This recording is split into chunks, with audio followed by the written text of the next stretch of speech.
righty. Good morning, good afternoon, good evening, depending on where you are listening to. Kevin, we are live uh, at a conference today, an IT conference. We are live at an IT conference. I see you got Truhu photobombing you in the back with their advertisements. Ah, Exactly. We'll have to yeah, charge for that later. there you go. That's what happens when you go live at IT Nation here in Orlando. Exactly. I mean, Kevin, just before we intro our guests, just I guess first impressions so far. We've been here for about 24 hours at IT Nation. What are your Uh, thoughts?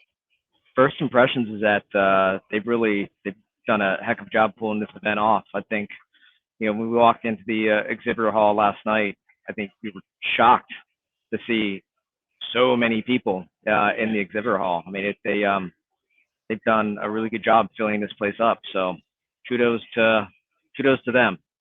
So yeah, Yeah. so far so good. A ton of vendors, over 100 of vendors, right? Over 100 vendors, and then you know several Couple. thousand people here. You know, Yeah, it's a very big event. I would say it's pretty close to feeling normal, but there's a ton of excitement. And if my wife's listening, there's less than 300 people here. She's probably not listening, but yeah, no, it's like really pretty impressive, and yeah, tons of excitement, lots of energy going on here. So, yeah. um, but yeah, But it's so good. oh, go ahead. I was gonna say, it's good that they're doing temperature checks. They've got, they have badging in place. You got wristbands to say whether you're approachable or not. Yeah, So got my if I my have my green wrist, bracelet from there you go. approachable, and my red dot. Although you would kind of feel like red's bad, but that means I got my temperature check, so I'm good. Yeah. So no, yeah, they've done a really good job. I mean, I think last time we were here was what 2 years ago, and it feels just as energetic and action packed as it did 2 years ago as a vendor. So yeah, like Yep. I said, they've done a good job with this. Absolutely. So today we've got a really special guest, particularly for me. I really try I'm to excited. master LinkedIn as much as possible, and I look to people who spend really all of their time focused on LinkedIn, and that's really what our guest does. His name's Richard Vander Blom from Just Connecting. He's a LinkedIn and social selling training coach.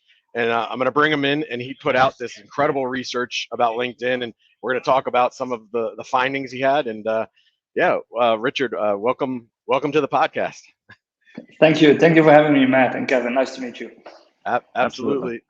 Yeah. So Richard, I'd love, for you to give a little bit of a background on yourself. That way, kind of sets the stage, and then we'll talk, a lot about the report and some of the findings. I have lots of questions, and I know our audience. I would encourage anybody in our audience to ask questions as well, and Richard's here live to answer those. So Yeah, cool. So basically, I worked in sales and marketing from '98 to 2009. I started my own company, Just Connect, in 2009. Gave my first LinkedIn training in 2009. Obviously, the platform was not the same as it is now. The questions were like totally different. It was more like, what the heck is this platform? Why do we need it? And over the past 12 years, I have provided LinkedIn trainings to over 200,000 people, I guess. Worked with over almost 800 companies worldwide. And our core business is to help companies implement LinkedIn in their sales and marketing strategy and activities in order, of course, to increase brand awareness, to launch products, or to boost the lead generation. That's what we basically do. yeah, and you recently came out with this research report around the algorithm. I feel like this algorithm is this like mystical thing that people talk about, and there's lots of rumors. It's like one person tells you this, and then all of a sudden it becomes gospel. But you've really done the actual research, and if I saw correctly, over 600 hours of research for this report. Yeah. I didn't do it myself. Luckily, I have a team that does it, and in total they spend about 600 hours, which was the double than the research we did last year. Because actually, this was the third consecutive year that we did a research. Uh, Basically, we started in 2019 because we were working with two global companies, and their marketing department, they didn't understand why some of the posts would have like 10,000 of views, and then another post, which for example was a very heavy thought leadership content, it just wouldn't launch. It would receive like absolutely no engagement. So we did some trainings and they asked us, like, okay, how is this possible? And we, at that moment, we had the same question. So I spoke with a professor on a university in Holland, and he said, well, that looks like an awesome project for some of our last year students that are in marketing research, statistics. And one thing led to another. And this is when we started in 2019. We published a report, which was, I think, 12 pages. It was a bomb already then back then. We had like over 200,000 views. We had a lot of downloads. Wow. And then the year after, it was actually the community, my network, and some of our clients that said, hey, are you going to do another research this year? Which, again, we were not planning, but okay, let's do the second one. And then when we discovered, like, okay, people are really looking to stay like on top of the algorithm. So that's when this year we did the third report, which was the biggest in terms of number of posts, number of people involved, number of hours. Yeah, it's incredible. You know, and there was a lot of different findings, obviously, and I think we want to dive into them, and we can, you know, have some discussions around them. You know, one that I've been, I think, annoying Kevin with over the last 2 weeks, because I was just fascinated, because I've been making this mistake, and I pride myself on knowing a lot of the right ways to do things. But the one that stood out, and I know tons of people make this mistake, is around the editing too quickly on a post. And you know, you post really quickly and then you're like, oh my god, I misspelled something. So can you tell the audience a little bit about that finding? That's it is a small finding, but there is more to the finding than it looks like. The finding is very easy. If you edit your post within the first hour after publishing, you get penalized by the algorithm. They will decrease the number of views you get in the first 2 hours. It's the same for if you comment on your own post the first.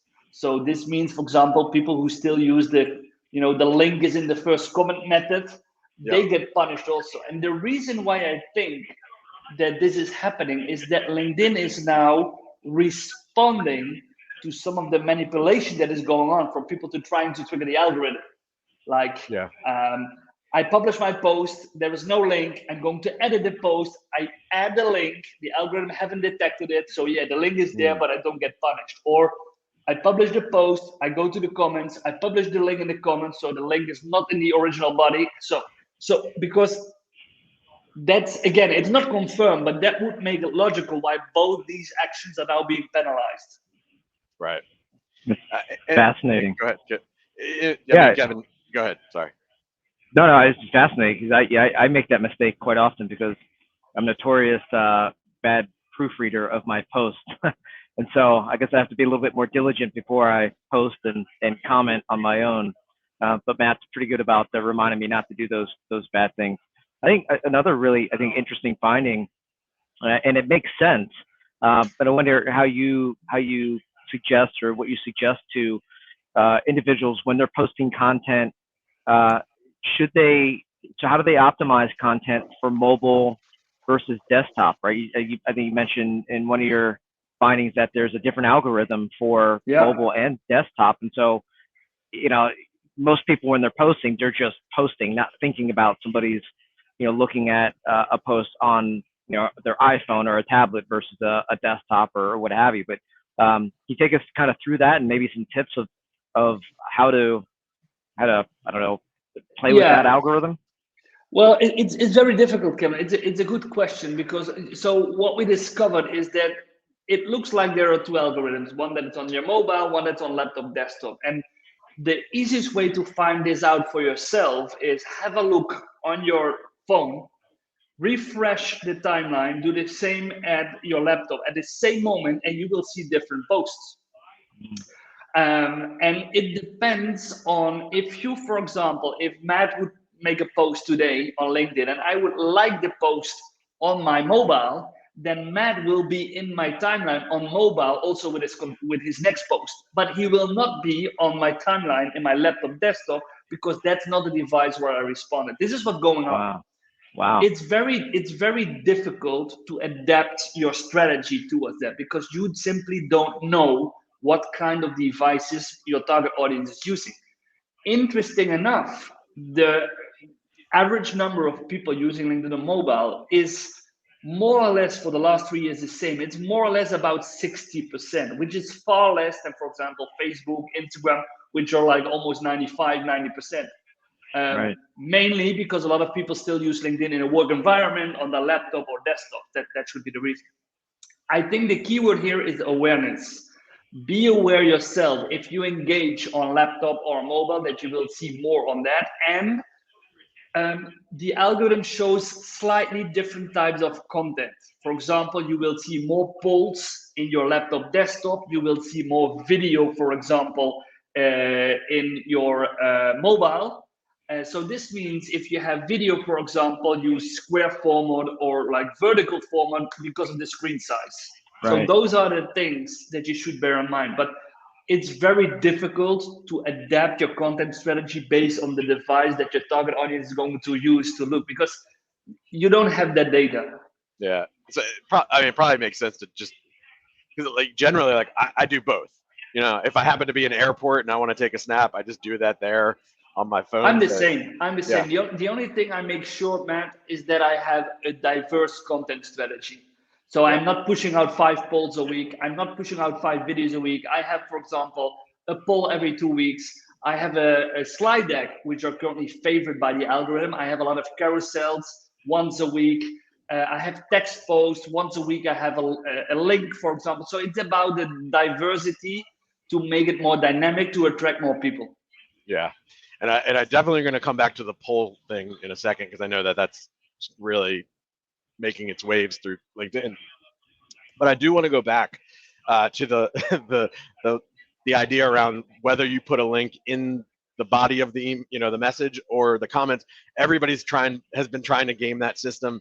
I mean, is it better just to post it in the original post and take the hit, you think? There is really no best answer to the question. And you know why? First of all, LinkedIn still says it's a myth that they will penalize your reach if you use an external link. Well, I spoke with it, for example, with Jonathan Palmer. I spoke with Brent Tillman, a lot of influencers on LinkedIn, and we all have the same results.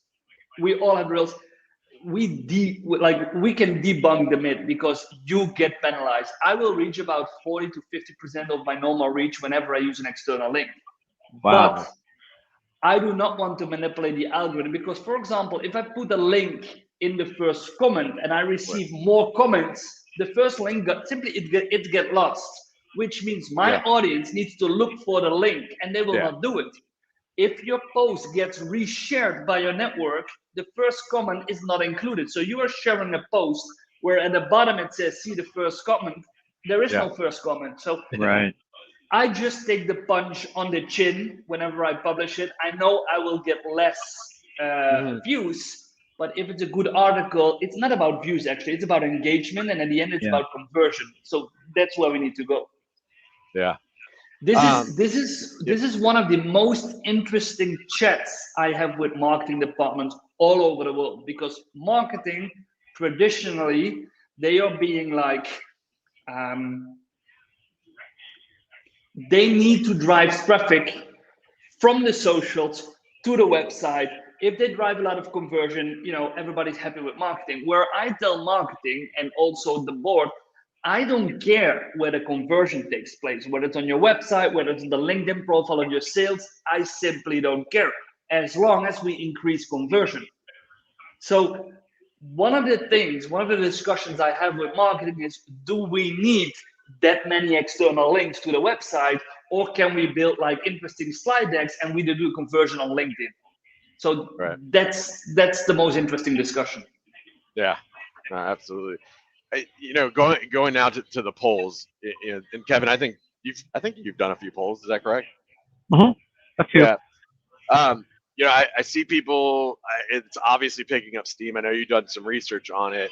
I see some people doing it kind of in a cheap way, like it's very much clickbait. So yeah, I'd love to get your thoughts on both the utilization of polls, but then also some of the research that you're the evidence you're getting on how popular polls are. Okay, polls is a very interesting subject, because when used correctly, it can be a very, very powerful tool, even for lead generation, when used correctly. unfortunately, in the current algorithm, they are hugely favored. I saw a poll like on Sunday of somebody in my network who was asking, okay, I'm doing research, please vote on which day you are seeing this poll. And he said Sunday, Monday, Tuesday, Wednesday. Interesting enough, even on Sunday, people were voting already for Tuesday, which for me, I was like, huh? How can you? But this poll received about 4,000 votes and it received 200,000 views. And the guy was like, this is my best performing post ever. Again, views, yeah, engagement, poor conversion. There is no conversion because nobody's going to buy your stuff based on these kind of polls. Right. I have spoken with people I know within LinkedIn, even some people from product development. I have voted. I've even sent in a ticket. Please do an opt-out of polls. Please give us the opportunity to just opt out. I do not want to see any polls anymore, because a lot of people are actually complaining about their timeline being flooded with irrelevant polls. Okay. The reason why you see a lot of polls is because every vote, every people clicking on a vote is actively engaging with your post, which triggers the algorithm. This is what happens. You vote, you trigger the algorithm, LinkedIn is going to show it to more people. If you don't want to see polls in your feed, as long as we don't have the opt-out option, just don't respond, don't write something beneath, don't vote, just go past it, and it will reduce the amount of polls in your feed with about 40 to 50%. Yeah. If you can make a poll, if you can have a very powerful, genuine question to your target audience. For example, if I would ask my target audience, is virtual selling part of your sales plans for 2022? And I would say yes, partly, or no. Then, because as an author you can see who votes for which option, you have a follow-up possible. You can say to the people, say no, I can follow up and say, hey, why is not? Because virtual selling is here to stay. Here is an ebook about virtual selling, how to implement. Let me know if, you know. So this is how you can use polls to drive business. But unfortunately, it's used for many other reasons than I think it should be used for. Yeah, and you know, I've played around with them a little bit. I've actually played around with, you know, because I mean, you know, the weekends on LinkedIn's fairly dead compared to the week. I've played around with polls on the weekends. It's interesting because I get a different audience of viewers that are looking at LinkedIn on the weekend than the weekdays. But That's true. I've not had a poll blow up to 4,000 votes. But yeah. So but, you also talk about, you know, the distinction between, I guess, call it the velocity or shareability of personal content versus, you know, more business content. You know, there's a company profile and then there's the individual profile. You know, is I don't want to call it a waste of time, but is it often a waste of time to post company content versus individual content, since, you know, it's often about the individual, the influencer versus the company? I mean, any thoughts about whether that's fading away or if that's something that should still be a part of an organization's strategy? Yeah, again, it's a good question. I work with a lot of corporate enterprise. I also work with SMEs, social medium enterprises.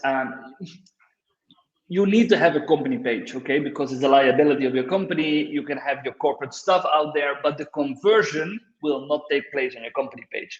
The conversion will take place on the individual's profile. So even over the past 18 months, where a lot of like salespeople are like bound to their own homes, they cannot go to events, they cannot visit their clients, we have seen that a lot of companies that managed to had the same level of lead generation, even increased, were all the companies that had a very active employee base. Their employees were out there on LinkedIn, sharing stuff, commenting on stuff, publishing stuff. And the companies that didn't invest it in the capabilities, competences of their staff, but only went with the corporate advertising, they didn't succeed. Okay, that's a fact. Because in my opinion, LinkedIn is a P2P platform. It's people to people. Yeah. If you would post something, Kevin, on your own page, or you would post it on your company page, I would prefer to engage with your post, because if I leave a comment, I know it's you I'm talking to. But if I leave a comment on a company page, I don't know. Am I talking to the marketing department? Am I talking to the intern? Are they even making someone aware that I have a question? I don't know. And that's the reason why you can see engagement conversion being 4 to 6 times more on an individual page. Yeah. So I think companies should invest more in how people, their employees, make use of it as having their internal ambassadors. And from a personal page, it's much easier, besides all the company related stuff or the thought leadership stuff or the ebooks, the white papers, to also generate some more personal posts. And that in the algorithm is like going 3-4 times, will lead to 3-4 times more engagement, more views than the company stuff. Sometimes I see people, especially now, making comments like, 3 years ago LinkedIn was better, it looks now more or less like Facebook. But I think that's a ridiculous remark, because if I created, for example, a post just 1 week after we launched the algorithm research, and we launched it for free, it was a post with a slide deck for free, I received about 100,000 views. And then 1 week after, I published a post about my dad, who mentally is now, he's starting to dement, and I live in Spain, they live in Holland, I'm an only child. So I received a picture from my dad. I published it on LinkedIn because I felt the need to share something about my relation with my dad. It led to 370,000 views. It was like 4 times more than the algorithm research. And then I received about 250 one-on-one messages, mainly from my business network, clients, even prospects, that reached out to me and say, Richard, I'm sorry to hear I had the same with my mother. If I can do anything for you, let me know.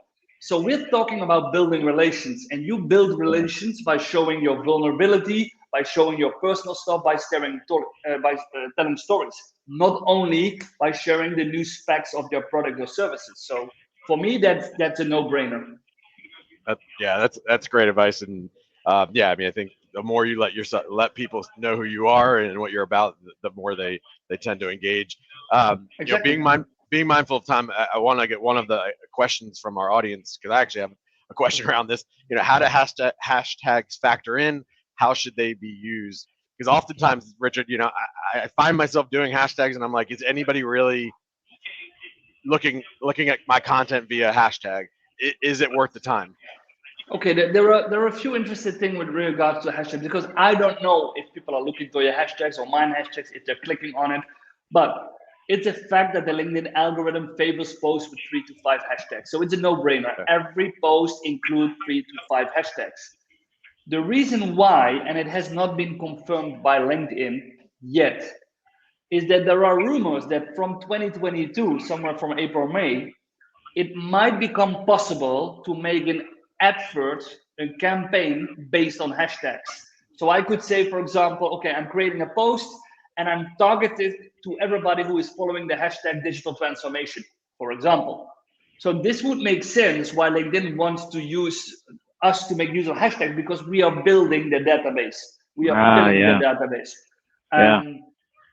Second thing about hashtags is that I see mainly on mobile. You could try it for yourself. If you scroll on mobile and you go past around 25, 30th posts, you will see an enormous increase of posts only because of the hashtags you are following. So something says me that in the future, we will see more hashtag related posts. I would be in favor of that, because I think the chance that I see a valuable piece of content based on hashtag is much higher than a valuable piece of content of one of my 15,000 connections. No, that's really interesting, and I'm definitely gonna start making sure I use all the hashtags, or at least 3 to 5. Richard, I know we're almost up on time here, so I'll kind of get you speaking to the audience of like why they should be, at least in my mind, why they should be posting on LinkedIn, because I believe from your research it says 4.9% of all LinkedIn members are actually publishing content. The way I read it, that means 95% are not. Yeah, yeah. There's So, some interesting I mean, questions. is So, that so let's that's say, oh yes, I mean just saying it sounds like a massive opportunity to stand out. yeah, definitely. So you have 5%, 4.9, 5% of people that are publishing. You have another like 14% that are actively engaging, meaning pressing like, engage, comment, share. So we have about 84%, 82% that is like on LinkedIn. And from this 82%, 60%, we call them the silent community, is on LinkedIn, consuming content, looking for your content, downloading stuff, reading stuff. They simply won't engage. So you still have a huge opportunity. I mean, 5% to 60% is 1 to 12. So you have a huge audience there that is actively consuming your content without engaging. And I made a post about that like 2 weeks ago when a digital marketeer, a digital sales manager from a very big company reached out to me. And he said, I've been following your stuff for several months, and I would like to have a conversation of having you as a keynote speaker on our annual sales kickoff. And this person had never before engaged with my content, not liked, not comment, nothing. But he started his message with, I have been a huge fan of your content. So this is what I mean. The silent community is out there. So get your stuff into the timeline. Yeah. Okay, go ahead, Kevin. Sorry. I was going to say, Matt experienced that firsthand here at this event where, Matt's done quite a few big industry online events during the lockdown, during COVID. One, he interviewed Magic Johnson, the NBA player, and then he interviewed Wayne Gretzky. Wow. And we were walking the trade show floor, and he had somebody came up to him and said, "Oh my gosh, it's Matt! It's Matt! I've seen you online for the last year and a half, and you interviewed Magic Johnson and Wayne Gretzky." And it was like Matt had his moment of glory. Moment of fame. Yeah, of moment course. of fame. He was beaming, but it was the fact that he's posting, right? He's out there, and I don't know if that individual had ever interacted with one of his posts, but Matt's walking the floor, and people are pointing at him. Hey, that's Matt. Look at Matt. And unfortunately, I have to deal with that in his ego, but that's okay.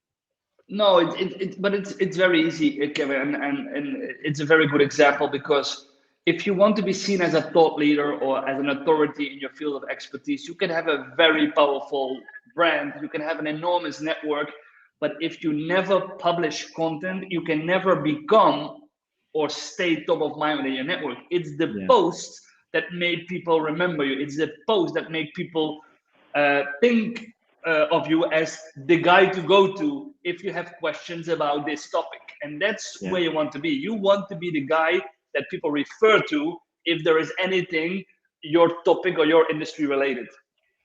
Right. Yeah. Well, Richard, man, I could talk to you for hours, but I certainly want to be mindful of your time. Seriously, thank you so much for joining us today. And if anybody's out there, they should follow you. But I guess what's the best way to get in contact you? Is LinkedIn just the easiest way to follow? And yeah, the best way is just to look my name up on LinkedIn, Richard van der Blom. If it's good, I'm always the one that's on top of if you type in my name correctly. Send me a connection request, or just start following me. I have a hashtag on LinkedIn by Richard van der Blom. So if you follow that and you click once a week on the hashtag, you will see all my posts without any other background noise. So my main channel is LinkedIn. Yeah. And again, you're just a treasure trove of information, and you put a lot of content out there for people to consume, and great education. So thank you so much for being with us today, Richard. Thank you for having me, and enjoy the Congress. All right. Thanks. Have a good one. All right, Kevin, you just got your MBA in LinkedIn. How you feel? I just got schooled. How do you feel talking to one of your heroes? Hey man, I'm smart enough to know that there's a lot smarter people out there than me, and I'm obviously a big consumer of utilizing LinkedIn. And when Richard was talking about that person who engaged with him, I had never commented. I mean, I hear those stories all the time. Yeah. And so those are the fun things when people come up to you, or you get actual business from somebody who just never engaged, and you're just Yeah. like, wow, you've been consuming my content for 6 months. I didn't know that. Yeah. And last thing I'll say is, I also love the story about, putting out more things about your personal, right? And Kevin, for you, being a serial entrepreneur, like those things resonate with people, and they get to hear more personal things about you versus just the business side sometimes. Yeah, it is. It's funny how like those types of posts get, significant more engagement, and for some people it's challenging, right? To throw yourself out there, and it's uncomfortable, but sometimes you kind of just kind of hold your breath and take a jump in the deep end and see where it goes. And I think the hardest part for just about everybody, most people, 95% of people, right, based on his statistics, is that it's uncomfortable and they don't do it. They avoid it. And the 5% that do, are having a major impact, just in their little communities and in broader communities. So, this is one of the arguments why, we could do these as long form segments, because we didn't get into, some of the, the deep analytics that he's done, like some of the other areas about, length of Right. comments. So how long should your comment be? The algorithm penalize you whether you type less than 5 words or more than 5 words. I mean, there's so many different tidbits, there's things to think about. But I think that in general, though, I think that everybody should just get out there and start posting, Yeah. and then you get frequency and consistency. Then you start thinking about these things about optimizing for mobile or desktop and time of day and stuff like that. I think the hardest part for everybody is just get started. So just get started.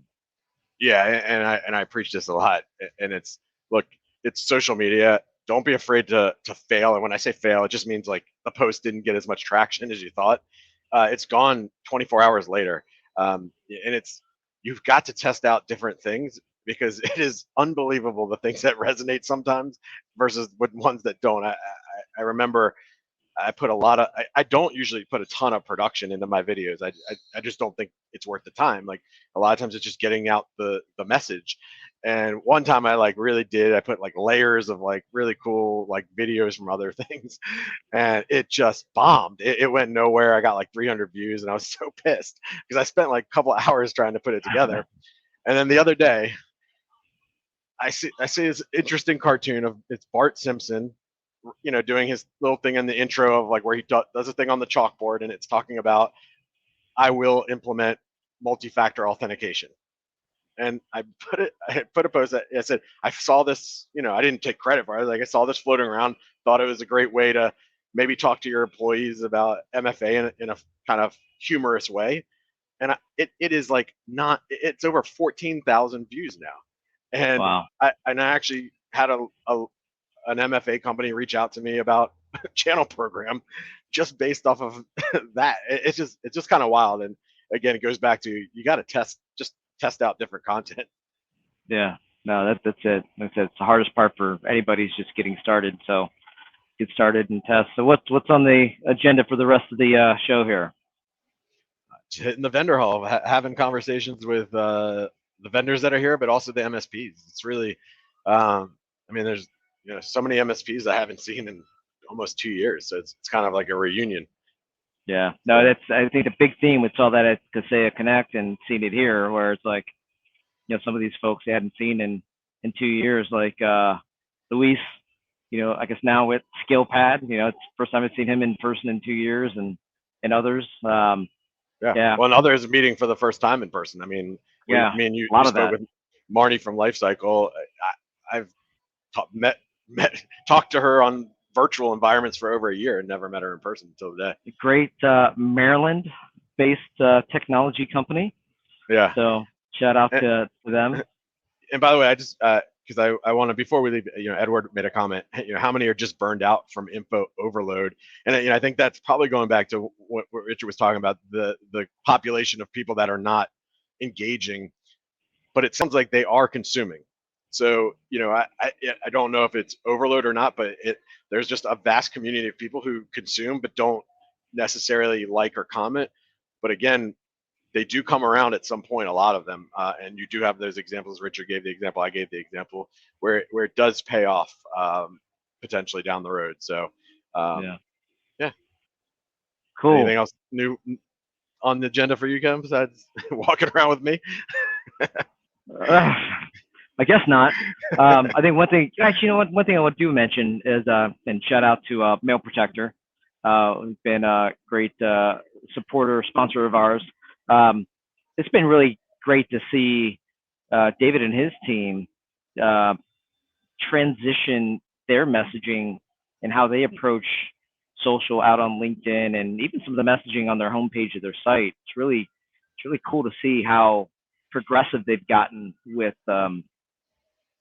just their approach and connecting to the community. So it's kind of I think a real life case study to watch over the last couple of months, just to see them dial up their social and speak more in a more human way, I guess, versus how most vendors just talk about bits and bytes and the color of the buttons on their dashboard. So Yeah. I think they're a really good case study in kind of the impact of using these platforms, right? Having your individuals post and creating awareness. So again, real big fans of theirs. Yeah, and we certainly appreciate the support for the podcast and being a sponsor. So, all right, well, thank you everybody for listening in, whether you're listening live or on demand, and definitely also check out channelprogram.com. We launched last week, and we'll continue to put out some more messaging around what exactly we're doing. We got a lot of exciting stuff coming up. And, got the first pitch coming up on December 10th. We've got a pretty kick butt group of companies ready to go. So this is gonna be exciting. It'll be real cool. Yeah, and if you're an MSP listening, one of the really unique components of the first pitch, well, really all the pitches, you can actually show up anonymously. So we're allowing you to attend this, listen to the vendors, and provide them feedback. It's time to let your influence, be a part of the next, emerging vendors in this space. And it's a really cool opportunity to give that feedback directly to them. And you can give up your anonymity if you're really interested in the technology, but you get to show up and just be there and provide value to the community. So it's a really cool. And yeah, thank you, Barbara, for listening and commenting. Same thing, Edward. Pretty cool to have you chiming in as well. So yeah, we look forward, and we'll continue to be here live every week. All right, later. All right, bye.